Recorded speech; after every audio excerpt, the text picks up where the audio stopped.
Bienvenidos a Ludus UP. Yo soy Pablo Arambul, es mi amigo el maestro Germán Cardona, a quien le doy la bienvenida. Gracias por venir. Saludamos a nuestra querida audiencia y les invitamos a que sigan nuestras redes sociales en YouTube, Facebook, X, Instagram y que nos sigan en Spotify como UP Ludus. El tema de hoy que les quiero presentar con mi querido amigo el maestro Germán es Justicia Woke, un nuevo derecho. Vamos a hacer un análisis de su impacto en México y para lo cual, pues bueno, te doy la bienvenida. Gracias por venir aquí, estimado Germán. ¿Qué tal, Pablo? Muchas gracias por tenerme, todo un honor participar en este espacio. Agradezco a todos los que nos están viendo, escuchando y espero que tomen en provecho utilidad este segmento.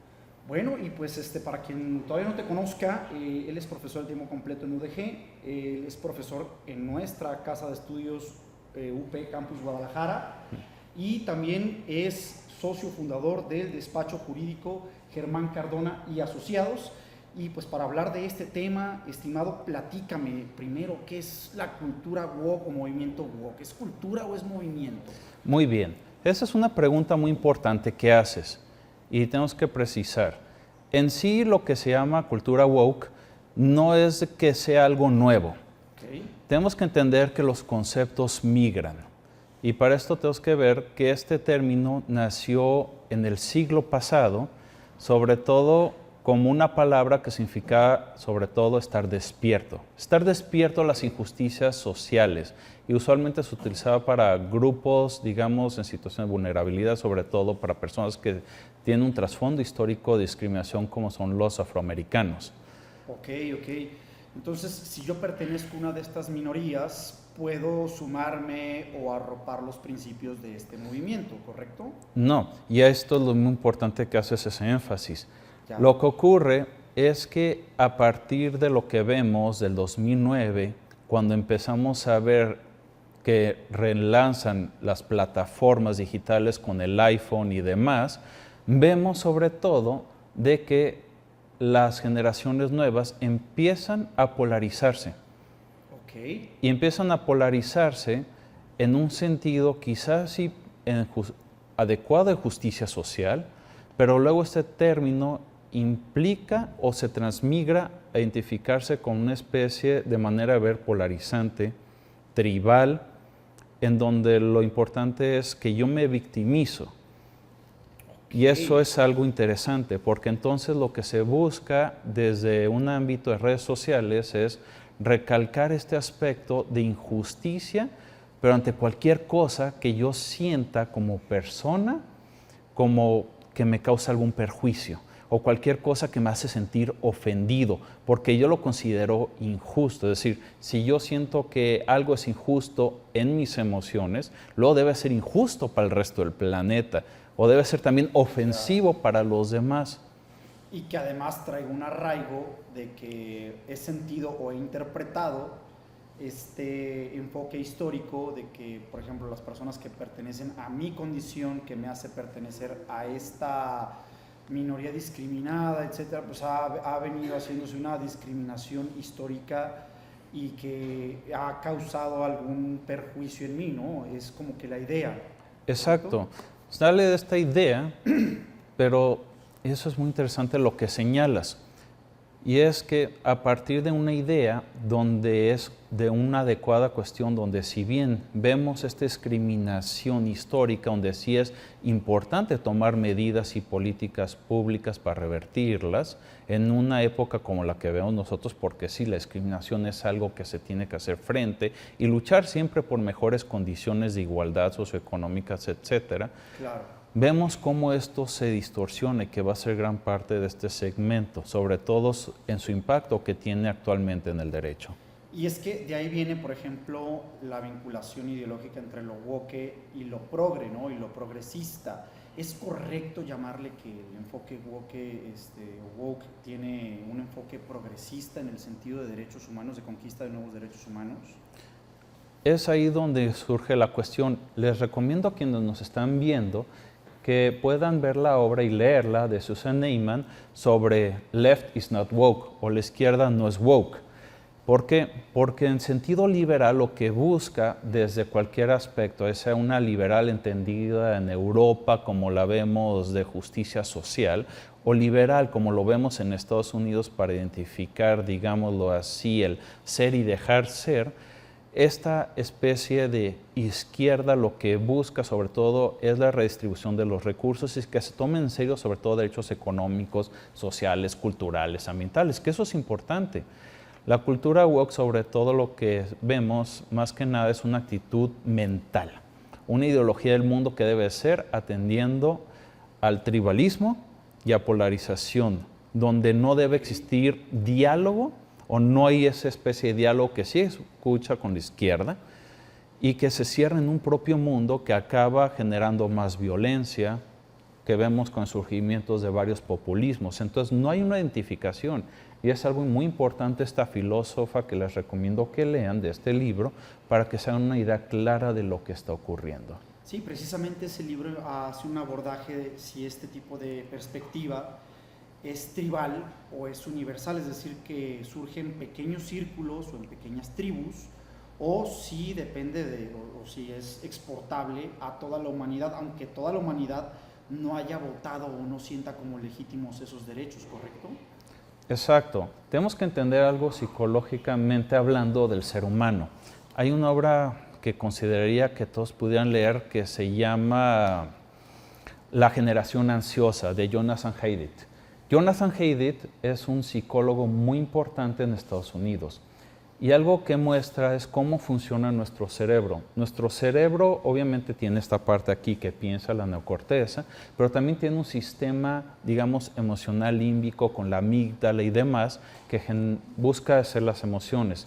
Como seres humanos, nosotros somos muy buenos buscando la lealtad en grupos.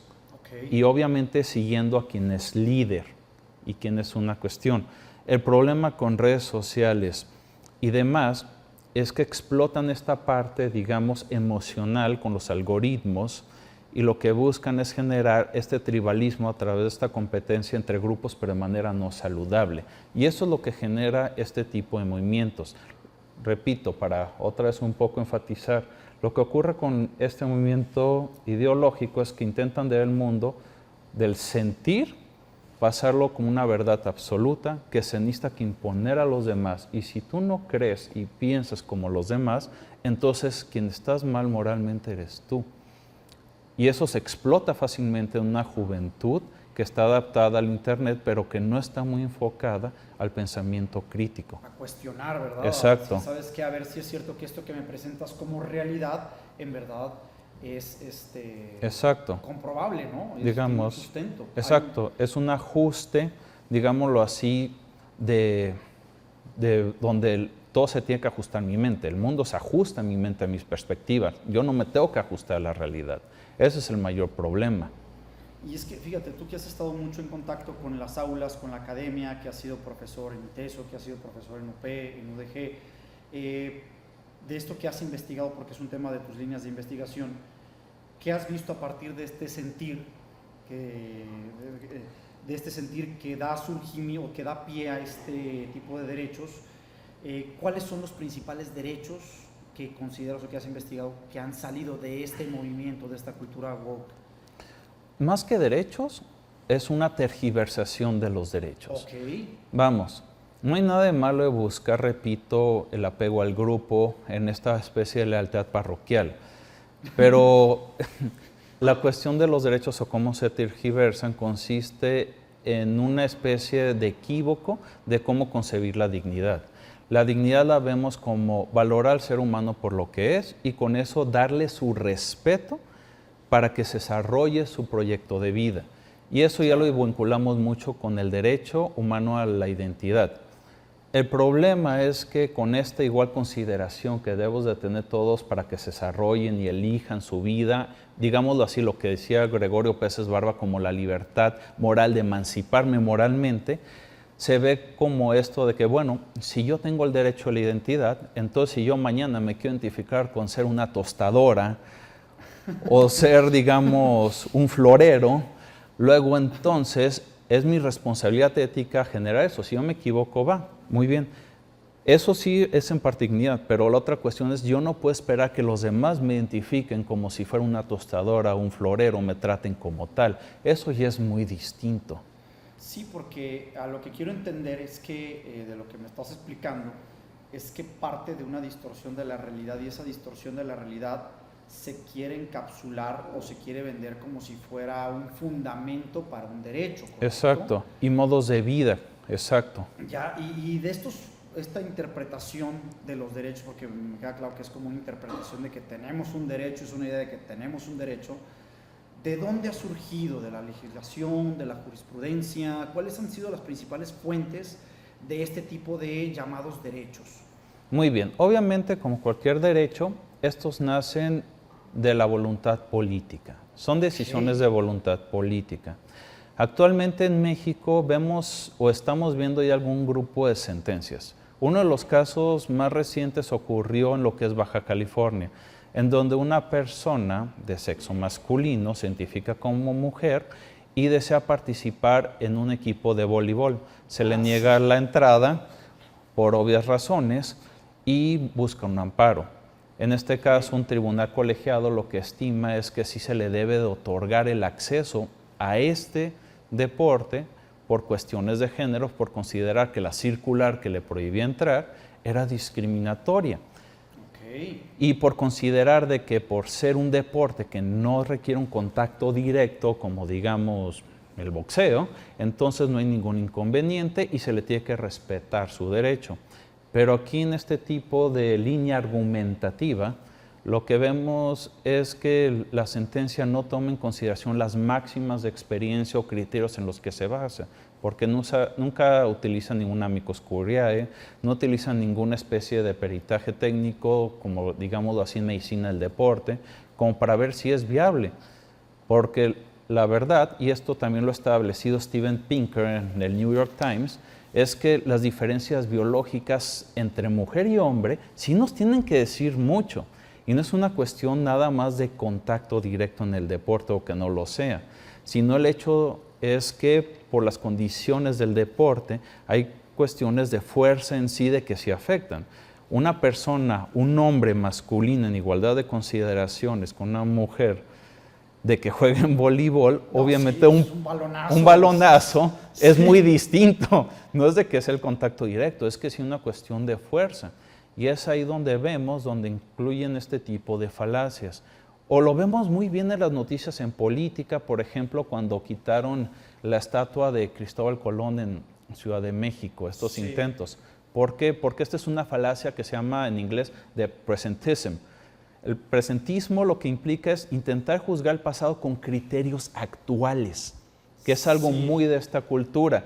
Yo me intento reivindicar como si me pusiera en esa época del pasado y yo me hago una especie, digamos, de alucine mental en donde me digo, si yo fuera en 1500, yo no tendría esclavos, yo sería totalmente justos, por lo tanto, te puedo juzgar hace 300 años con los criterios actuales. En una época donde ni había derechos humanos y la cosmovisión del mundo era muy distinta. Sí, definitivamente, lo que dices es bastante interesante porque esta sentencia que tú me compartiste muy amablemente, la revisión principal 906-2023, por si nuestra querida audiencia la quiere buscar, del Tribunal Colegiado de Baja California Sur, hace una línea de argumentación, y tú que eres máster en argumentación por las universidades de Alicante y Palermo, estimado, pues creo que hubo un desarrollo, ¿no?, del test de la proporcionalidad. No sé si nos lo quieras explicar. Claro que para sí. nos entiendan aquí nuestra querida audiencia. Lo que es el test de proporcionalidad o digamos así la famosa ley de ponderación, lo que busca es hacer frente cuando se establece una medida, una política pública, una legislación que puede afectar principios jurídicos de la Constitución u otros derechos. Entonces tenemos por un lado esta medida de que se implemente de nueva cuenta y por otro lado vemos de que puede de alguna manera chocar o en su momento simplemente ser una especie de intromisión en otros derechos o principios de mucha importancia. Entonces aquí lo que se plantea es si la circular donde prohíben a esta persona participar en deportes femeninos viola o no el derecho a la igualdad y no discriminación, por así decirlo. Aquí la conclusión que se llega es que efectivamente vale más proteger el derecho y la dignidad de esta persona que la cuestión, digamos, propiamente biológica que establecía con buenas razones de que un hombre no puede participar en este tipo de deportes por cuestiones de competencia y de que podría generar algún tipo de inequidad propiamente en el deporte. Y además la parte brillante, bueno, brillante entre comillas de esta sentencia es que estableció o tomó como cierto, sin, como tú dices, sin meterse un peritaje, sin pedirle una amicus curiae que dictaminara o que diera sus opiniones al respecto, razonó de manera sesgada de que, oye, a fin de cuentas el voleibol no es un deporte de contacto.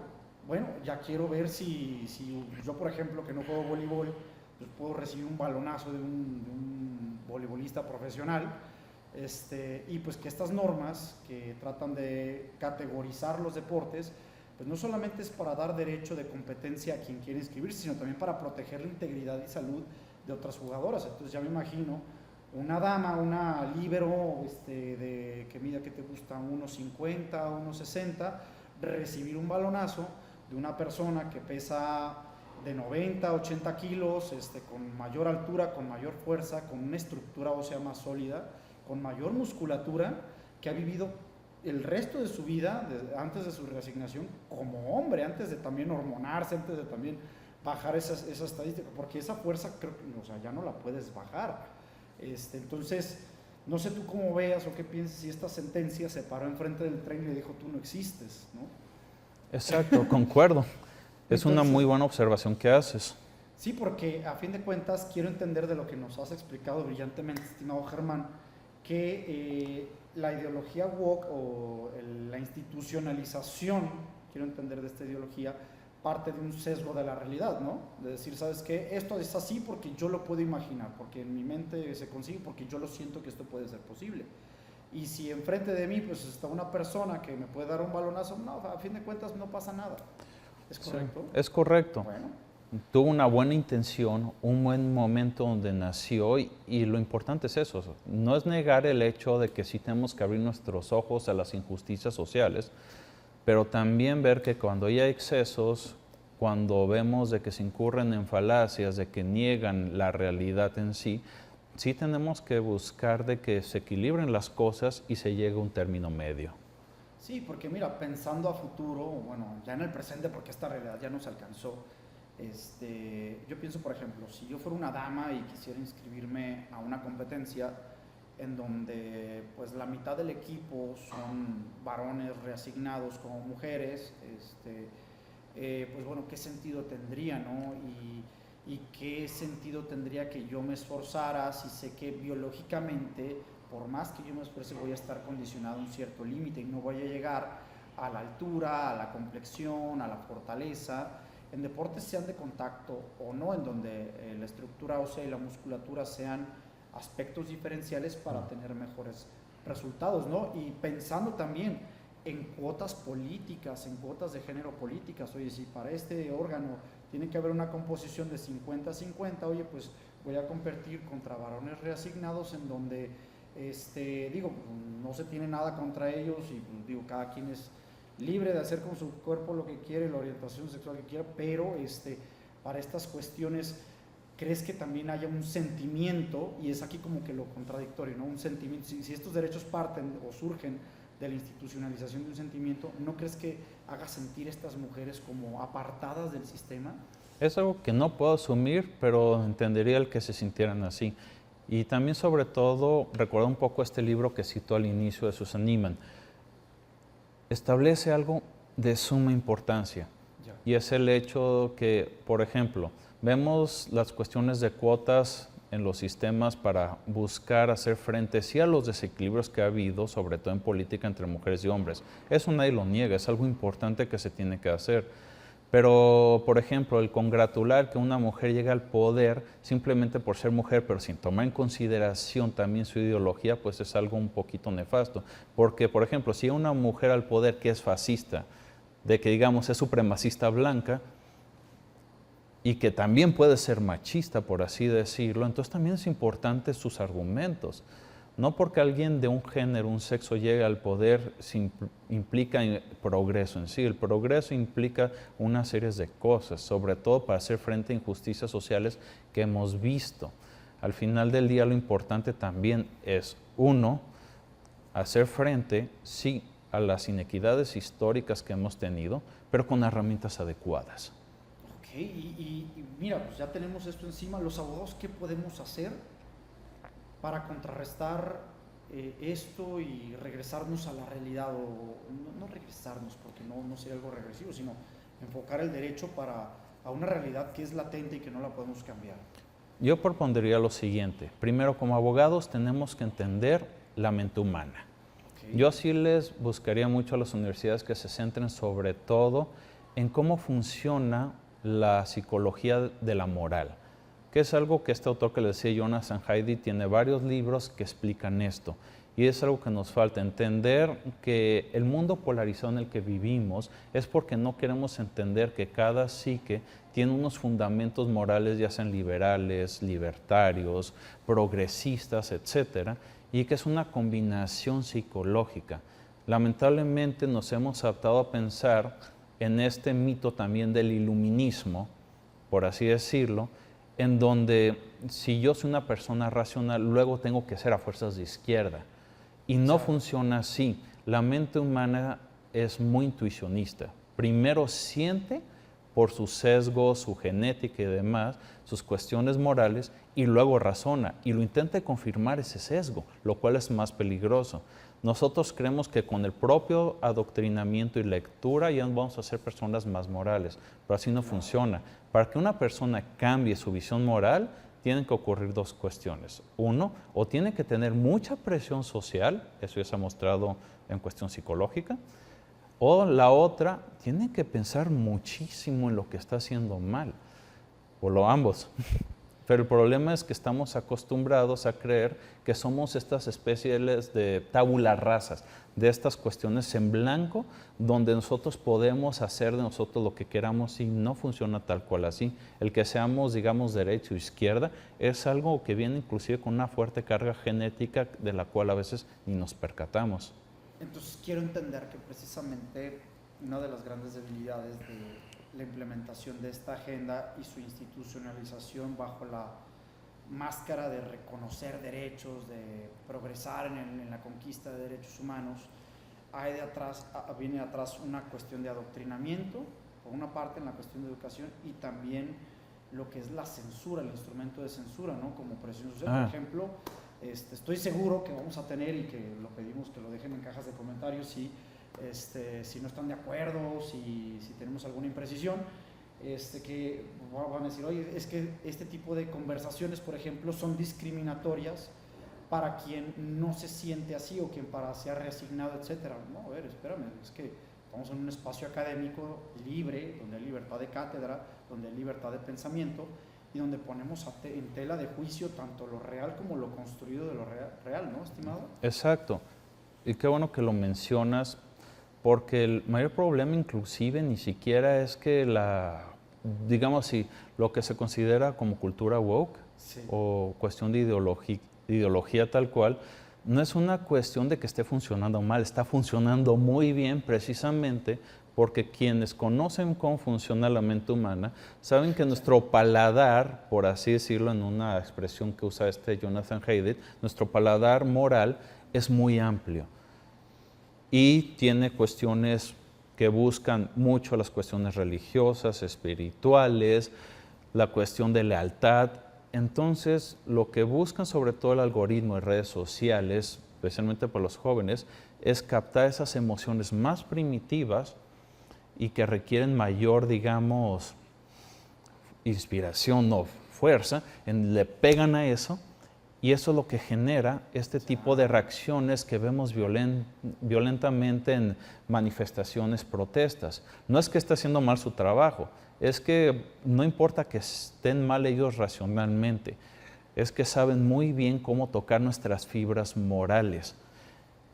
Ya, y es que eso, fíjate, eso nos da incluso para hasta otro tema, ¿no? Cuánto la agenda política actual prefiere enfocarse en este tipo de temas antes de resolver cuestiones de seguridad, salud, educación, y como inculcar esta necesidad política y jurídica de decir, ¿sabes qué? Vamos luchando por los derechos de esta minoría, por los derechos de esta otra minoría, o los derechos de las personas trans, o que sea jurídicamente exigible que me digas o que me hables en lenguaje inclusivo, ¿no? No sé si tenga que ver con una agenda evasiva de los problemas reales de la humanidad y tratar de tergiversar, o no sé si veas que es aprovecharse de estas falencias, de esta debilidad en cuanto a la composición, estructura de la mente humana, para encumbrar ciertas agendas políticas. ¿Tú cómo lo ves? ¿O estoy tocando fibras muy sensibles? No, al contrario. Lo que vemos actualmente es efectivamente un buen uso y manipulación de cómo funciona la mente humana. Ya. Sea o no, inclusive si a veces se hace por accidente, que no lo creo, se aprovecha mucho. Y lo vemos sobre todo cuando nos metemos a redes sociales, las hacen deliberadamente adictivas, precisamente pensando en este tipo de cuestiones. Por eso algunos políticos no es que sean más eficaces, eficientes y son más o menos racionales, no. Es que son más eficaces, eficientes porque hablan exactamente en este paladar moral que tenemos y emocional, del cual saben más o menos cómo funciona la sociedad. Que con ello puedan o no a la larga ser eficaces, eficientes en los resultados, bueno, esa es otra cuestión aparte. Pero una vez de que logran convencer a las personas psicológicamente, lo demás sale siendo irrelevante para ellos. Y es que, fíjate, aquí otra vez regresamos al tema de la mente humana, ¿no? Porque es importante nosotros como profesores hablar estos temas en las aulas y hablarlos sin prejuicios. De un lado, de otro o de otra corriente, sino simplemente llegar a este debate de las ideas para ver cómo resolvemos de verdad los problemas humanos, ¿no? ¿Qué hay detrás de esta fenomenología? ¿Qué hay detrás de estas agendas que buscan construir derechos a partir del desconocimiento de la realidad o el sesgo, una interpretación muy particular de la realidad, y cómo esto para los abogados nos causa más problemas jurídicos? O tú como profesor, ¿cómo lo has visto en las aulas, Germán? Como profesor, lo que he aprendido es que no podemos nunca asumir que cada mente va a pensar igual o nos va a entender con lo que decimos. Cuando hablamos como profesores, muchas veces asumimos que si hablamos de manera inteligente y muy racional, luego entonces nos van a entender los alumnos. O si usamos un lenguaje muy accesible, con mayor razón. Pero no, lo que tenemos que entender es que cada alumno que tenemos, cada estudiante, ya sea pregrado o posgrado, sí, por lo general tiene una mentalidad o una especie, digamos, de manera de ver el mundo de manera moral mucho más amplia de la que queremos. Y lo que nosotros estamos diciendo, ellos lo están interpretando de una manera muy distinta a como nosotros creemos que suena. O sea, no, yo pienso que esto lo tenemos que decir con la terminología exacta, explicar la terminología exacta de lo que es, para que haya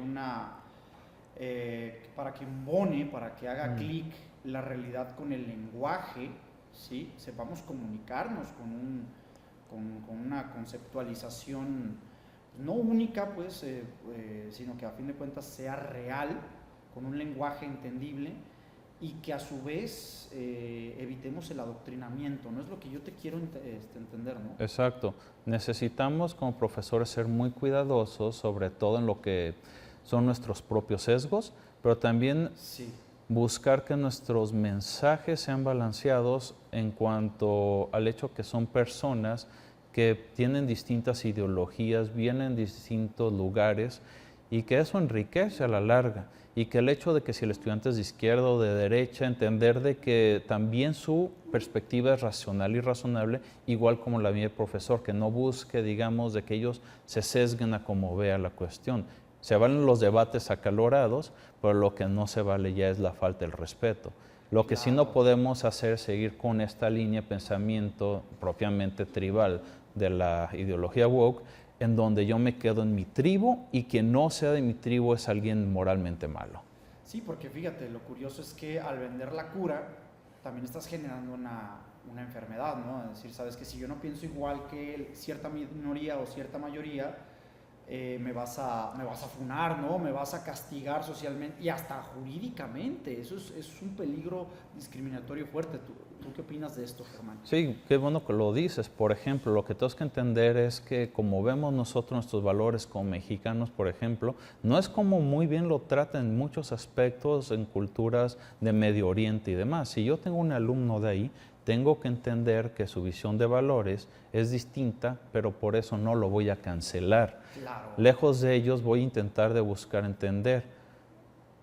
Y también eso, abrirme a un espectro mucho más amplio, político, por ejemplo, con el contrincante que tenga o adversario, mejor dicho, en una arena política. Lo que vemos es que el político, digamos, de un partido, no quiere verse con el partido opuesto, porque dicen es que tiene una ideología distinta. No, es que simplemente tienen distintas fibras morales, pero en algún lugar tienen que converger.